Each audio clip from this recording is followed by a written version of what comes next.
Postal info plus എന്ന YouTube ചാനലിലേക്ക് ഏവർക്കും സ്വാഗതം. നമ്മൾ ഇന്ന് ജിയോഗ്രഫിയിലെ തീരപ്രദേശങ്ങളാണ് പറയാൻ പോകുന്നത്. ഇന്ത്യയുടെ തീരപ്രദേശങ്ങൾ. ഇതുവരെ നമ്മൾ ഇന്ത്യയുടെ ഭൂപ്രകൃതി വിഭാഗങ്ങളിലെ ഉത്തരപർവ്വത മേഖല പറഞ്ഞ്, ഉത്തര മഹാസമുദ്രം പറഞ്ഞ്, ഉപദ്വീപീയ പീഠഭൂമി പറഞ്ഞ്, ഇനി തീരപ്രദേശങ്ങൾ. ഇത് കഴിഞ്ഞ് ദ്വീപുകളുണ്ട്. ഈ വീഡിയോയിൽ പറയുന്നത് തീരപ്രദേശങ്ങളാണ്. ആദ്യം നമുക്ക് കുറച്ച് ബ്രീഫായിട്ട് സിമ്പിളായിട്ട് കുറച്ച് കാര്യങ്ങൾ ആദ്യം പറയാം. കാരണം ഈ തീരപ്രദേശം എന്ന് പറയുന്നത് വളരെ സിമ്പിളായിട്ടുള്ള ടോപ്പിക്കാണ്. പിന്നെ നമ്മൾ എക്സാം വൈസിൽ അപ്രോച്ച് ചെയ്യുന്നതുകൊണ്ടാണ് ഡീപ്പായിട്ട് പറഞ്ഞു പോകുന്നത്. ഇപ്പോൾ തീരപ്രദേശങ്ങൾ നമുക്കറിയാമല്ലോ. തീരപ്രദേശം, ഇന്ത്യയുടെ തീരപ്രദേശം ഇപ്പം നിങ്ങൾക്ക് സ്ക്രീനിൽ കാണാം. ഇന്ത്യയുടെ തീരപ്രദേശം എന്ന് പറയുമ്പോഴത്തേക്കും ഇപ്പോൾ ഈ സ്ക്രീനിൽ കാണുന്നത് മാത്രമല്ല, ആ തീരപ്രദേശങ്ങൾ മാത്രമല്ല, മാപ്പിൽ നമ്മൾ സാധാരണ കണ്ട് ശീലിച്ച ഇന്ത്യ, നമ്മൾ പെട്ടെന്ന് നമ്മുടെ ശ്രദ്ധയിൽപ്പെടുന്ന ഇന്ത്യ കൂടാതെ ചുറ്റിനും താഴെയായിട്ട് ഐലാൻഡ്സ് ഉണ്ട്, ദ്വീപുകളുണ്ട്. ഇപ്പം നിങ്ങൾക്ക് കാണാം, അതും കൂടെ ഇന്ത്യയുടെ ഭാഗമാണ്.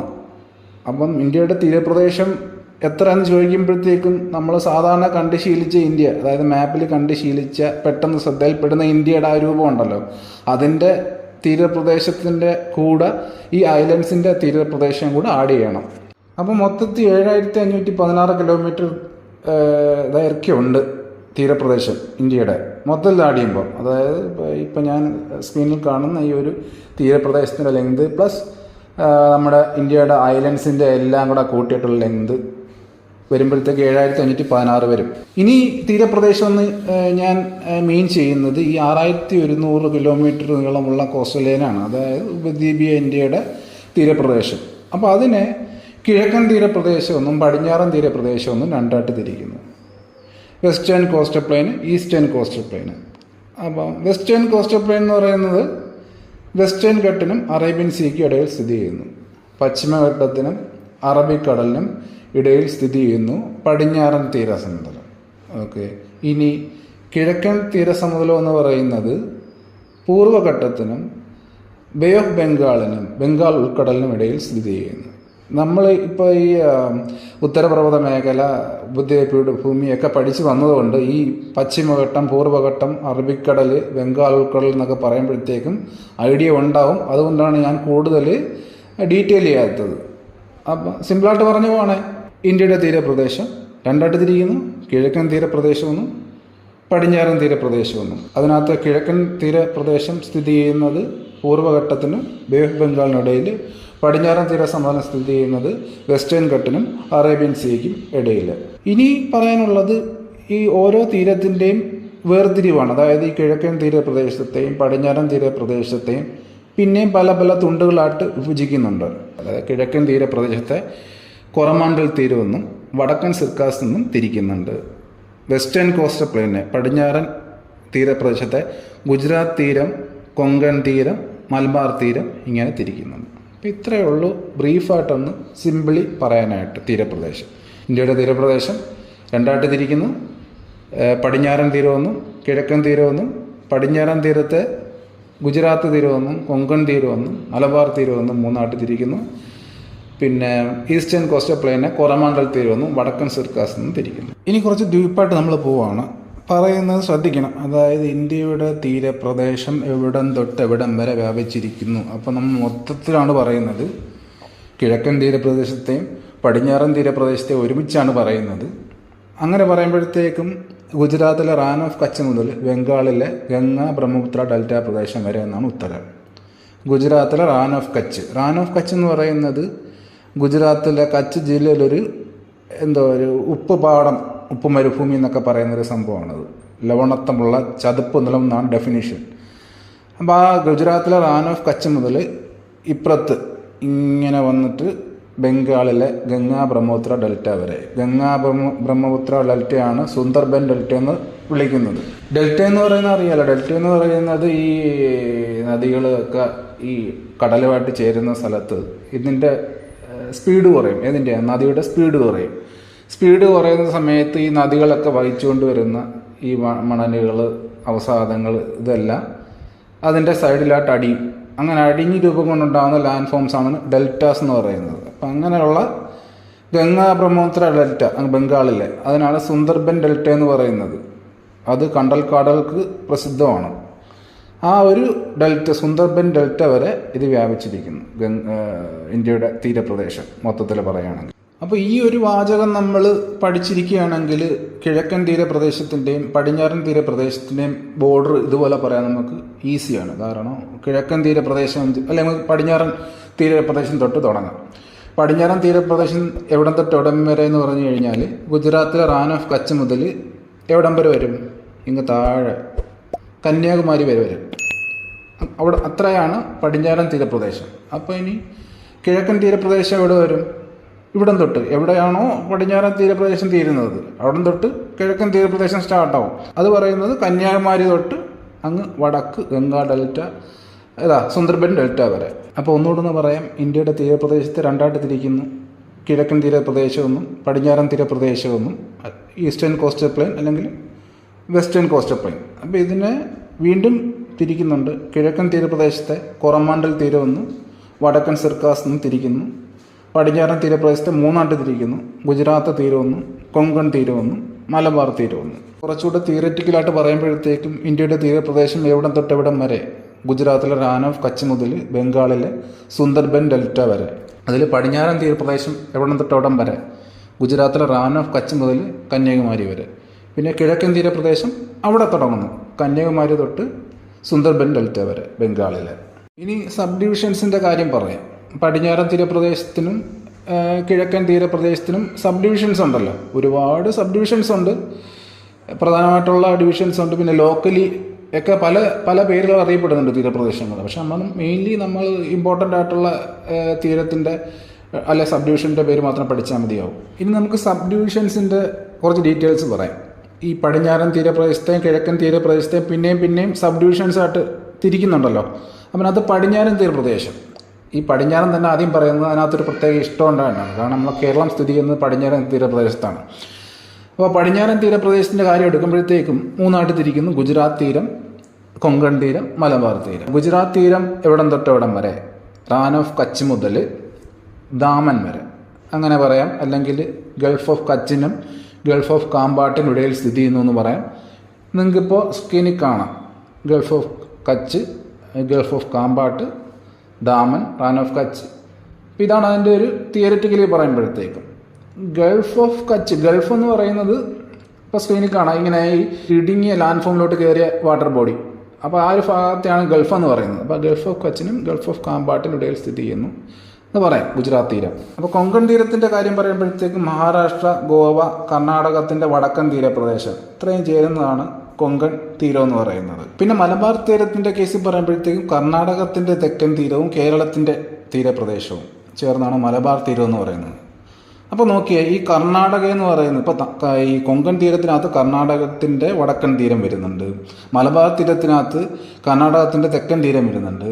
അപ്പോൾ ഈ കർണാടകം എന്ന് പറയുന്നത് ഈ മലബാർ തീരത്തിനും കൊങ്കൺ തീരത്തിനും കോമൺ ആയിട്ടുണ്ട്. അപ്പോൾ അതുകൊണ്ട് ലോക്കലി ഈ കർണാടകത്തിന് മാത്രമായിട്ടൊരു തീരം, ഇങ്ങനെ കന്നഡ തീരം എന്ന് ഒരു പേരിലുണ്ട്. അപ്പോൾ നമ്മൾ പടിഞ്ഞാറൻ തീരപ്രദേശം പറഞ്ഞ്, പടിഞ്ഞാറൻ തീരപ്രദേശത്തിനകത്തെ ഡിവിഷൻസ് ഗുജറാത്ത് തീരം. ഗുജറാത്ത് തീരം എന്ന് പറയുമ്പോഴത്തേക്കും ഗൾഫ് ഓഫ് കച്ചിനും ഗൾഫ് ഓഫ് കാമ്പാട്ടിനും ഇടയിൽ സ്ഥിതി ചെയ്യുന്നതാണ്. കൊങ്കൺ തീരത്തിൻ്റെ കേസിൽ മഹാരാഷ്ട്രയുടെ തീരം വരുന്നുണ്ട്, ഗോവയുടെ തീരം വരുന്നുണ്ട്, കർണാടകത്തിൻ്റെ നോർത്തേൺ തീരപ്രദേശം വരുന്നുണ്ട്. മലബാർ തീരം എന്ന് പറയുമ്പോഴത്തേക്കും കർണാടകത്തിൻ്റെ തെക്കൻ തീരം, പിന്നെ കേരളത്തിൻ്റെ തീരപ്രദേശം. മലബാർ എന്ന് പറയുമ്പോഴത്തേക്കും നമുക്ക് കേരളമായിട്ട് ലിങ്ക് ചെയ്യാമല്ലോ, അപ്പം അങ്ങനെ ഓർത്തിരിക്കാം. പിന്നെ ഇതിനകത്ത് ചോദ്യം എന്ന് പറയാൻ northern portion of western coastal plain. ഇപ്പോൾ ഈ നമ്മൾ ഈ 3 ഡിവിഷൻ പറഞ്ഞല്ലോ, അതിനകത്ത് ഈ പടിഞ്ഞാറൻ തീരപ്രദേശത്തിൻ്റെ തെക്ക് ഭാഗം അങ്ങനെയൊക്കെ ചോദിക്കത്തില്ലേ. അപ്പോൾ പടിഞ്ഞാറൻ തീരപ്രദേശത്തിൻ്റെ വടക്ക് പോർഷൻ അപ്പോൾ ഗുജറാത്ത് തീരം, central portion Konkan, southern portion Malabar. അപ്പോൾ അത് നമുക്ക് ഈ മാപ്പിൻ്റെ ഡയറക്ഷൻ നോക്കാൻ അറിയാമെങ്കിൽ നമുക്കത് കാണാൻ പഠിക്കേണ്ട ആവശ്യമില്ല. അപ്പോൾ 1-2 പോയിന്റ്സ് ഈ സബ് ഡിവിഷൻസിനകത്ത് വരുന്നത്, അതായത് വെസ്റ്റേൺ കോസ്റ്റൽ പ്ലെയിൻ്റെ സബ് ഡിവിഷൻസിനകത്ത് വരുന്നത്, ഇന്ത്യയിലെ ഏറ്റവും വലിയ പോർട്ടായ മുംബൈ പോർട്ട് സ്ഥിതി ചെയ്യുന്നത് കൊങ്കൺ തീരത്താണ്. പിന്നെ മലബാർ തീരത്താണ് ലഗൂണുകൾ കാണപ്പെടുന്ന തീരപ്രദേശം മലബാർ തീരമാണ്. അപ്പോൾ ഇത്ര ആകുമ്പോഴത്തേക്കും വെസ്റ്റേൺ കോസ്റ്റൽ പ്ലെയിൻ്റെ സബ് ഡിവിഷൻസ് കഴിഞ്ഞു. ഇനി അടുത്ത് നമുക്ക് കിഴക്കൻ തീര സമ്മതത്തിൻ്റെ കാര്യം പറയാം. ഈസ്റ്റേൺ കോസ്റ്റൽ പ്ലെയിൻ ആകുമ്പോഴത്തേക്ക് 2ആയിട്ട് സബ് ഡിവിഷൻ വരും. കൊറമാണ്ടൽ തീരമെന്നും വടക്കൻ സിർക്കാർസ്. കൊറമാണ്ടൽ തീരം എന്ന് പറയുമ്പോഴത്തേക്കും തമിഴ്നാട് തീരം വരും, ആന്ധ്രാപ്രദേശിൽ തെക്കൻ തീരം വരും. കഴിഞ്ഞ കേസിൽ പടിഞ്ഞാറൻ തീരസമതലത്തിൽ ഈ കർണാടക കടന്ന് കളിച്ച കണക്ക് ഇവിടെ ആന്ധ്രാപ്രദേശിൻ്റെ തീരമാണ് ഷെയർ ചെയ്യപ്പെടുന്നത്. തമിഴ്നാട് തീരം പ്ലസ് ആന്ധ്രാപ്രദേശിൻ്റെ തെക്കൻ തീരം ഉൾപ്പെടുന്നതാണ് കോറമാണ്ടൽ തീരം. വടക്കൻ സിർക്കാസ് എന്ന് പറയുമ്പോഴത്തേക്കും ആന്ധ്രാപ്രദേശിൻ്റെ വടക്കൻ തീരവും ഒഡീഷ പ്ലസ് ബംഗാളിൻ്റെ തീരം, ഇത്രയാണ് വടക്കൻ സിർക്കാസ് എന്ന് പറയുന്നത്. ഇതൊക്കെ വളരെ സിമ്പിളായിട്ടുള്ള കാര്യങ്ങളാണ്, അതുകൊണ്ടാണ് ഞാൻ കൂടുതൽ ഡീറ്റെയിൽ ആയിട്ട് പോകാത്തത്. കോറമാണ്ടൽ തീരം എന്ന് പറയുമ്പോഴത്തേക്കും അതിനകത്ത് എന്തൊക്കെ വരും?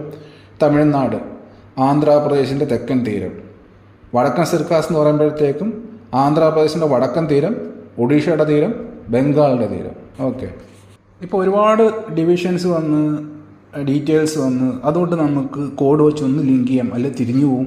ഇതിനകത്ത് കോറമാണ്ടൽ തീരത്തിൽ ഉൾപ്പെടുന്ന പ്രദേശങ്ങൾ തമിഴ്നാടിൻ്റെ തീരവും ആന്ധ്രാപ്രദേശിൻ്റെ തെക്കൻ തീരവും, അത് നമുക്കൊരു കോഡ് വെച്ച് ഓർത്ത് വയ്ക്കാം. സാറ്റ്, അതായത് സാറ്റലൈറ്റ്. കുറേ മണ്ടയിലാണ് സാറ്റലൈറ്റ് ഉള്ളത് എന്നുള്ളത് വെച്ച് നമ്മൾ ഓർത്തിരിക്കാം. അപ്പം സാറ്റ്, SAT, SA ഫോർ ആന്ധ്രാപ്രദേശിൻ്റെ തെക്ക്, സൗത്ത് ഓഫ് ആന്ധ്രാപ്രദേശ് ആണ് SA, T ഫോർ തമിഴ്നാട്. അപ്പോൾ കുറേ മണ്ടയിലാണ് സാറ്റലൈറ്റ്. അപ്പോൾ അത് വെച്ച് നമുക്ക് കോറമാണ്ടൽ തീരത്തുള്ള തമിഴ്നാട് തീരം പ്ലസ് ആന്ധ്രാപ്രദേശിൻ്റെ തെക്കൻ തീരം എന്ന് ഓർത്തിരിക്കാം. വടക്കൻ സിർക്കാസിൻ്റെ കേസ് വരുമ്പോഴത്തേക്ക് നോർത്തേൺ സിർക്കാസിനകത്ത് ആന്ധ്രാപ്രദേശിൻ്റെ വടക്കൻ തീരം, ഒഡീഷയുടെ തീരം, ബംഗാളിൻ്റെ തീരം. ഇതിൽ നോർത്തേൺ സിർക്കാസിൻ്റെ കോഡ് വരുമ്പോഴത്തേക്കും നോർത്തേൺ സിർക്കാസ് N.C ഷോർട്ട് ഫോമിൽ എഴുതാമല്ലോ. അപ്പോൾ എന്നകത്തുനിന്ന് നമുക്ക് നോർത്തേൺ പോർഷൻ ഓഫ് ആന്ധ്രാപ്രദേശിൽ നിന്ന് കിട്ടും. സിയിൽ നിന്ന് സിർക്കാർസ്, ബോംബെ സർക്കസ് എന്ന് ഓർക്കുക. അപ്പം BO ബംഗാളിൻ്റെ തീരം, ഒഡീഷയുടെ തീരം. അങ്ങനെ സിമ്പിളി നമുക്ക് ലിങ്ക് ചെയ്ത് വെക്കാം. ഈ മലബാർ തീരം, കൊങ്കൺ തീരം, മലബാർ തീരം നമ്മൾ വെറുതെ ലിങ്ക് ചെയ്ത് ബുദ്ധിമുട്ടുണ്ട്. കാരണം അറിയാം, കേരളവും കർണാടക നമ്മുടെ തീരമാണ്. കേരളവും കർണാടകയും ഉൾപ്പെടുന്നു. കർണാടകയുടെ തെക്കൻ തീരം, കർണാടകയുടെ വടക്കൻ തീരം കൊങ്കണി പോകുന്നുണ്ട്. കൊങ്കൺ എന്ന് പറയുമ്പോൾ കൊക്ക എന്ന് പറയും. കൊക്ക കാണുമ്പോൾ നമ്മൾ മൈ ഗോഡ് എന്ന് വിളിക്കുന്നതായിട്ട്. M for Maharashtra, god Goa. കർണാടകം തെക്കാന്നോ വടക്കാന്നോ എന്നുള്ള കൺഫ്യൂഷൻ വേണ്ട. കാരണം നമ്മൾ കേരളം ഇങ്ങി തെക്ക് കിടക്കുകയാണ്, നോർത്ത് സൗത്ത്. അപ്പോൾ അത് കർണാടകത്തിൻ്റെ തെക്കൻ തീരമായിരിക്കും മലബാർ വരുന്നത്, കേരളത്തിൻ്റെ തീരത്ത് വരുന്നത്. ഡയറക്ഷൻ്റെ കേസിൽ നമ്മൾ അത്രയ്ക്ക് ഡീപ്പായിട്ടൊന്നും പോകണ്ട, എന്നാലും ഓർത്തിരിക്കുന്നത് നല്ലതല്ലേ. ഇനി നമ്മൾ പടിഞ്ഞാറൻ തീരപ്രദേശത്തിൻ്റെ ഡിവിഷൻ്റെ കേസിൽ പറഞ്ഞ പോലെ കിഴക്കൻ തീരസമതലത്തിൻ്റെ ഡിവിഷനിൽ വരുന്ന കുറച്ച് പോയിൻറ്റ്സ്, അതായത് കോറമാണ്ടൽ തീരത്തിൻ്റെ northern edge false Divi point എന്നാണ് അറിയപ്പെടുന്നത്. കോറമാണ്ടൽ തീരത്ത് കാണപ്പെടുന്ന പ്രധാന മണ്ണിനം എക്കൽ മണ്ണാണ്. പിന്നെ കുറേ തീരങ്ങൾ പറഞ്ഞല്ലോ വടക്കൻ സിർക്കാസിനകത്ത്. ആന്ധ്രാപ്രദേശിൻ്റെ വടക്കൻ തീരം, ഒഡീഷയുടെ തീരം, ബംഗാളിൻ്റെ തീരം. അതിൽ ഒഡീഷയുടെ തീരപ്രദേശം അറിയപ്പെടുന്ന ഉൽക്കൽ സമതലം എന്നാണ് അറിയപ്പെടുന്നത്. ഉൽക്കൽ കിഴക്കൻ തീരസമതലത്തിൽ സ്ഥിതി ചെയ്യുന്ന ഏറ്റവും വലിയ തടാകം ചിൽക്ക തടാകമാണ്. കിഴക്കൻ തീരസമതലത്തിലെ പ്രധാന തുറമുഖം വിശാഖപട്ടണമാണ്. ഇനി നമുക്ക് കുറച്ച് ഡിഫറൻസസ്, പോർഷൻ ഏകദേശം കവറായി. ഇനി ഡിഫറൻസ് പടിഞ്ഞാറൻ തീരസമതലം, കിഴക്കൻ തീരസമതലം, വ്യത്യാസങ്ങൾ എന്തൊക്കെ കൂടുതൽ നമ്മൾ പറഞ്ഞു, എന്നാളും ഒന്ന് എടുത്തു പറയുന്നു. അറബിക്കടലിനും പശ്ചിമഘട്ടത്തിനിടയിൽ സ്ഥിതി ചെയ്യുന്നത് പടിഞ്ഞാറൻ തീരസമതലം, ബംഗാൾ ഉൾക്കടലിനും പൂർവ്വഘട്ടത്തിനിടയിൽ സ്ഥിതി ചെയ്യുന്നത് കിഴക്കൻ തീരസമതലം. റാൻ ഓഫ് കച്ച് മുതൽ കന്യാകുമാരി വരെയാണ് പടിഞ്ഞാറൻ തീരസമതലമെങ്കിൽ ആ കന്യാകുമാരി മുതൽ പിന്നെ സുന്ദർബൻ ഡെൽറ്റ വരെ കിഴക്കൻ തീരസമതലം. കായലുകളും അഴിമുഖങ്ങളും കാണപ്പെടുന്നു എവിടെ? പടിഞ്ഞാറൻ തീരസമതലത്തിൽ. നമ്മൾ പറഞ്ഞായിരുന്നു ലഗൂണുകൾ കാണപ്പെടുന്നത് മലബാർ തീരത്ത്. ആ മലബാർ തീരം ഉള്ളത് പടിഞ്ഞാറൻ തീരസമതലത്തിലാണ്. ലഗൂണുകൾ എന്നൊക്കെ പറഞ്ഞാൽ ഏകദേശം കായലിൻ്റെ ഒരു ഡെഫിനിഷൻ പോലെ വരും. അതുകൊണ്ട് നമുക്ക് അത് വെച്ച് ലിങ്ക് ചെയ്യാം. ലഗൂണുകൾ പടിഞ്ഞാറൻ തീരസമതലത്തിലാണെന്ന് ഓർത്തിരുന്നു കഴിഞ്ഞാൽ കായലുകളും അഴിമുഖങ്ങളും കാണപ്പെടുന്നത് പടിഞ്ഞാറൻ തീരസമതലത്തിലാണെന്ന് ഓർത്തിരിക്കും. അഴിമുഖങ്ങളെന്ന് പറയുന്നത് ഈ കായലും കടലുമായിട്ട് ചേരുന്നൊരു ഭാഗമുണ്ടല്ലോ, ആ ഒരു ചേരുന്ന ഭാഗത്താണ് ഈ അഴിമുഖങ്ങൾ രൂപം കൊള്ളുന്നത്. ആ രണ്ട് ജലങ്ങൾ തമ്മിൽ ലയിക്കുന്നൊരു ഭാഗമുണ്ടല്ലോ, അവിടെയാണ് അഴിമുഖങ്ങൾ രൂപം കൊള്ളുന്നത്. അപ്പോൾ അങ്ങനെ കായലുകളും അഴിമുഖങ്ങളും കാണപ്പെടുന്നത് പടിഞ്ഞാറൻ തീരസമതലത്തിലാണ്. കിഴക്കൻ തീരസമതലത്തിൻ്റെ കേസിൽ പറയുകയാണെങ്കിൽ ഡെൽറ്റകളാണ് ഇവിടെ രൂപം കൊള്ളുന്നത്. ഡെൽറ്റ രൂപീകരണം നടക്കുന്നു എന്നാണ്. ഡെൽറ്റകളെന്ന് പറയുമ്പോൾ നമ്മൾ നേരത്തെ പറഞ്ഞു, സുന്ദർബൻ ഡെൽറ്റ പറഞ്ഞു എന്താണ് ഡെൽറ്റകളെന്ന്. പടിഞ്ഞാറൻ തീരസമതലത്തിന് വീതി കുറവാണ് താരതമ്യേന, കമ്പാരിറ്റീവ്ലി. എന്തുമായിട്ട് താരതമ്യം ചെയ്യുമ്പം കിഴക്കൻ തീരസമതലമായിട്ട് താരതമ്യം ചെയ്യുമ്പോഴത്തേക്ക് വീതി താരതമ്യേന കൂടുതൽ കിഴക്കൻ തീരസമതലത്തിന്, ഈസ്റ്റേൺ കോസ്റ്റൽ പ്ലെയിനിന്. എന്തിനപേക്ഷിച്ച്? പടിഞ്ഞാറൻ തീരസമതലത്തെ അപേക്ഷിച്ച്. അത് നിങ്ങൾക്ക് സ്ക്രീനിൽ കാണാവുന്നതാണ്, അതൊരു പിക്ചറിൽ നിന്ന് തന്നെ. അപ്പോൾ ഇത്രയാകുമ്പോഴത്തേക്കും ഈ ഒരു പോർഷൻ കവറായിരിക്കുകയാണ്. കുറച്ചുകൂടെ ഡീറ്റെയിൽസ് ഉണ്ട്, അത് നമുക്ക് കുറച്ച് ചോദ്യോത്തരങ്ങൾ ചർച്ച ചെയ്യുന്നതിലൂടെ കവർ ചെയ്യാം. ഇന്ത്യയുടെ പൂർവ്വ തീരത്തെ കായലുകളെ തമ്മിൽ ബന്ധിപ്പിക്കുന്ന കനാൽ ശൃംഖല, അത് ബക്കിംഗ്ഹാം കനാൽ എന്നാണ്. തെക്ക് പടിഞ്ഞാറൻ മൺസൂണിൻ്റെ പ്രഭാവം കൂടുതലായി അനുഭവപ്പെടുന്ന ഭൂപ്രദേശം, അത് പടിഞ്ഞാറൻ തീരസമതലമാണ്. ഇത് ഈ മൺസൂണിൻ്റെ കാര്യമൊക്കെ നമുക്ക് കാലാവസ്ഥ ഡിസ്കസ് ചെയ്യുന്നൊരു ക്ലാസ് ഉണ്ട്, അതിനകത്ത് ഡീറ്റെയിൽ ആയിട്ട് പഠിക്കാം. എന്നാലും പറഞ്ഞു പോവാം. തെക്ക് പടിഞ്ഞാറൻ മൺസൂൺ ഇപ്പോൾ നിങ്ങൾക്ക് സ്ക്രീനിൽ കാണാവുന്നതാണ്. ആ ഒരു പിക്ക് മനസ്സിൽ ഓർത്ത് വെച്ചിരുന്നാൽ നമുക്ക് ഇതിൻ്റെ ഉത്തരം പെട്ടെന്ന് പിടികിട്ടും. തെക്ക് പടിഞ്ഞാറൻ മൺസൂണിൻ്റെ പ്രഭാവം കൂടുതൽ അനുഭവപ്പെടുന്നത് പടിഞ്ഞാറൻ തീരസമതലത്തിലാണെന്നുള്ളത്. വടക്ക് കിഴക്ക് മൺസൂണിൻ്റെ പ്രഭാവം കൂടുതൽ അനുഭവപ്പെടുന്ന തീരപ്രദേശം കിഴക്കൻ സോൺ, വടക്ക് കിഴക്ക്. മഹാനദി, ഗോദാവരി, കൃഷ്ണ, കാവേരി എന്നീ നദികളുടെ ഡെൽറ്റകൾ ഉൾപ്പെടുന്ന തീരപ്രദേശം കിഴക്കൻ തീരപ്രദേശം. മഹാനദി, ഗോദാവരി, കൃഷ്ണ, കാവേരി. മഹാകോട്, കൃഷ്ണ, കാവ്. ഞാൻ അങ്ങനെ ഒരു കോഡുണ്ടല്ലോ, ആ കോഡ് ഞാൻ നേരത്തുള്ള വീഡിയോയിൽ പറഞ്ഞായിരുന്നു. അപ്പോൾ അത്രയും നദികളുടെ ഡെൽറ്റകൾ കാണപ്പെടുന്നത് കിഴക്കൻ തീരപ്രദേശത്താണ്. എക്കൽ നിക്ഷേപത്തിൻ്റെ ഫലമായി രൂപം കൊണ്ടതും ഡെൽറ്റകളാൽ സമ്പുഷ്ടവുമായ ഭൂപ്രദേശം അത് കിഴക്കൻ തീരപ്രദേശമാണ്. ചെന്നൈ ഉൾപ്പെട്ട തീരസമതലം അത് കൊറമാണ്ടൽ തീരസമതലമാണ്. ചെന്നൈ. ഏറ്റവും ദൈർഘ്യമേറിയ കടൽ തീരമുള്ള ഇന്ത്യൻ സംസ്ഥാനം ഏതാണ്? ഇമ്പോർട്ടൻ്റ് ചോദ്യമാണ്. ഗുജറാത്താണ്. ഇന്ത്യയിൽ എത്ര സംസ്ഥാനങ്ങൾ തീരപ്രദേശം പങ്കിടുന്നു? അത് ഇമ്പോർട്ടൻ്റ് ചോദ്യമാണ്. 9 എണ്ണം. 9 എണ്ണം ഏതൊക്കെയെന്ന് ചോദിച്ചാൽ ഗുജറാത്തുണ്ട്, മഹാരാഷ്ട്രയുണ്ട്, ഗോവയുണ്ട്, കർണാടകയുണ്ട്, കേരളമുണ്ട്, തമിഴ്നാടുണ്ട്, ആന്ധ്രാപ്രദേശുണ്ട്, ഒഡീഷയുണ്ട്, വെസ്റ്റ് ബംഗാളുണ്ട്. തമിഴ്നാടിൻ്റെ കടൽ തീരം അറിയപ്പെടുന്നത് അത് പഠിച്ചു വെച്ച കൊറമണ്ടൽ തീരമാണ്. കൃഷ്ണ ഡെൽറ്റയ്ക്കും കേപ്പ് കൊമോറിനും ഇടയിൽ സ്ഥിതി ചെയ്യുന്ന ഇന്ത്യയുടെ തീരം ഏതാണ്? അത് കൊറമണ്ടൽ തീരമാണ്.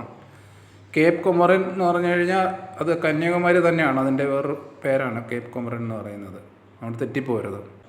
കായലുകൾക്കും വിനോദസഞ്ചാരത്തിനും പേരുകേട്ട തീരദേശ സമതലം ഏതാണ്?